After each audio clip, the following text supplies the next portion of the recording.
सफर की शुरुआत होती है मैदागिन चौराहा से। यहाँ पर शव वाहन पार्क कर दिए जाते हैं और यात्रा यहाँ से पैदल आगे बढ़ती है। मैदागिन चौराहा और गोदौलिया के बीच ये मोक्ष द्वार है। यही वो गेट है जिसको मणिकर्णिका द्वार भी कहते हैं। और इस साइड जिधर कैमरा है, इधर से लोग आते हैं पैदल मैदागिन से और फिर इस द्वार के जरिए अंदर मणिकर्णिका घाट तक पहुंचते हैं।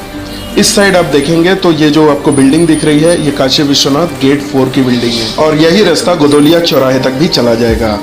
तो गेट के अंदर मैं एंट्री कर चुका हूं और इन सकरी गलियों के माध्यम से मणिकर्णिका घाट अब मैं पहुंचूंगा।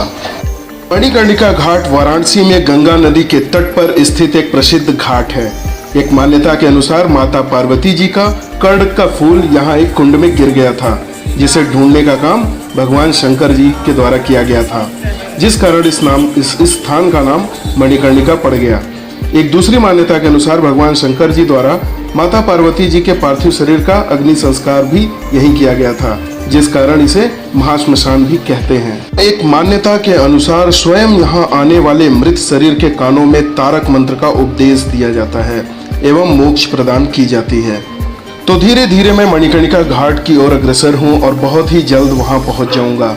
ये बाइक आप लोग देख रहे हैं, इस सकरी गलियों में भी बाइक चलते हैं और यहाँ पर हर 5 मिनट पे एक शव यात्रा जरूर देखने को मिलती है।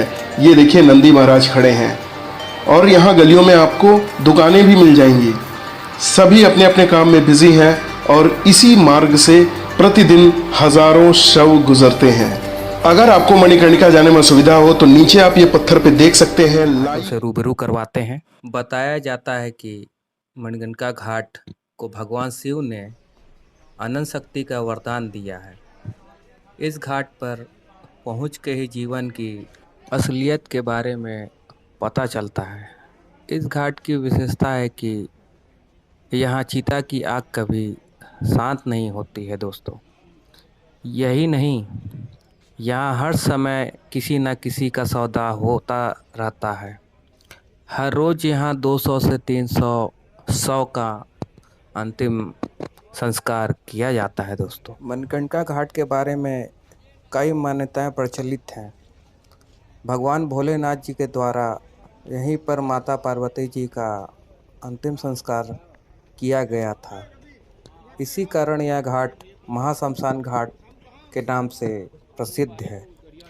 ऐसी मान्यता है कि भगवान शिव और माता पार्वती के स्नान के लिए यहाँ भगवान विष्णु ने कुंड का निर्माण किया था, जिसे लोग अब मणिकर्णिका कुंड के नाम से जानते हैं।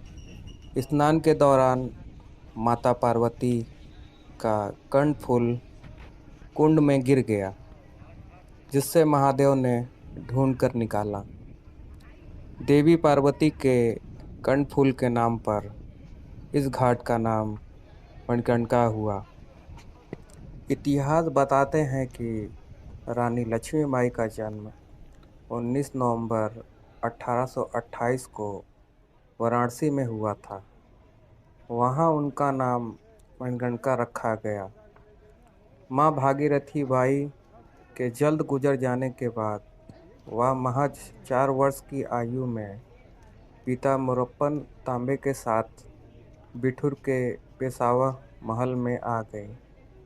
यही नाना साहब के साथ उनकी शिक्षा दीक्षा हुई। तो ये घाट उनके नाम पे भी जाना जाता है, रानी लक्ष्मीबाई, जिनका एक नाम और था मणिकर्णिका, जो उनके नाम से भी प्रचलित है दोस्तों, जो हमारे यहाँ पूरे भारत में बहुत प्रसिद्ध है। जैसा कि आप देख सकते हैं, सामने दाह संस्कार की सारी विधि विधान के हिसाब से तैयारियां चल रही हैं दोस्तों। हिंदू धर्म के अनुसार जो भी विधि विधान के अनुसार यहाँ पे बुद्धा संस्कार अभी किया जाएगा दोस्तों। और जैसा कि आप देख सकते हैं, अब हिंदू धर्म के अनुसार जो भी दाह संस्कार की सारी तैयारियां हो चुकी हैं दोस्तों। ये हाथ में देखिए, उनके ये हाथ में कुश लिए हुए हैं मृतक के परिवारजनक ही हैं ये, जो शव को अग्नि देंगे।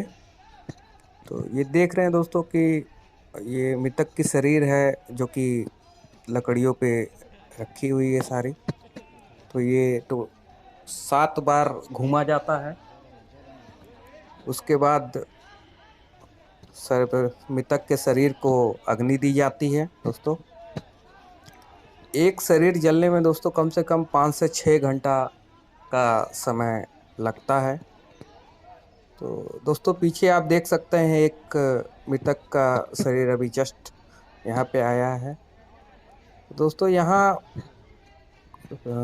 एक दिन में कम से कम नहीं तो 200 से 300 मृतक की शरीर आती रहती हैं। तो दोस्तों जैसा कि आप देख रहे हैं, अब मृतक के शरीर को अग्नि देने का कार्य शुरू हो गया है। तो अब जैसा कि आप देख रहे हैं, अब चिता को अग्नि दिया जाएगा। तो जैसा कि आप देख रहे हैं, उस मृतक के शरीर को अग्नि दिया जा रहा है। ये अग्नि दे दिया गया है दोस्तों। तो अब इसको दोस्तों जैसा कि आप देख रहे हैं, घाट पे ही जो डोम होते हैं, जो बॉडी का पूरा जलाने का पूरा सामग्री आपको उपलब्ध करवाते हैं, वही पूरी बॉडी को जलाने का पूरा कार्य करते हैं। तो उनके ही द्वारा ये सारी प्रक्रिया पूरी होती है। तो अब ये उन्हीं का पूरा वो रहता है कि इस बॉडी को अच्छे से जलाया जाए और बाद में मृतक के परिवार को उनके बॉडी की अस्थियों को इकट्ठा करके मृतक के परिवार को दें और गंगा में उसे प्रवाह करें। तो दोस्तों वीडियो अच्छी लगे तो लाइक एंड सब्सक्राइब करना ना भूलें। मैं आपके लिए ऐसी अच्छी वीडियो लाता रहूँगा। तो दोस्तों अब यहाँ से आप वीडियो आगे देखिए।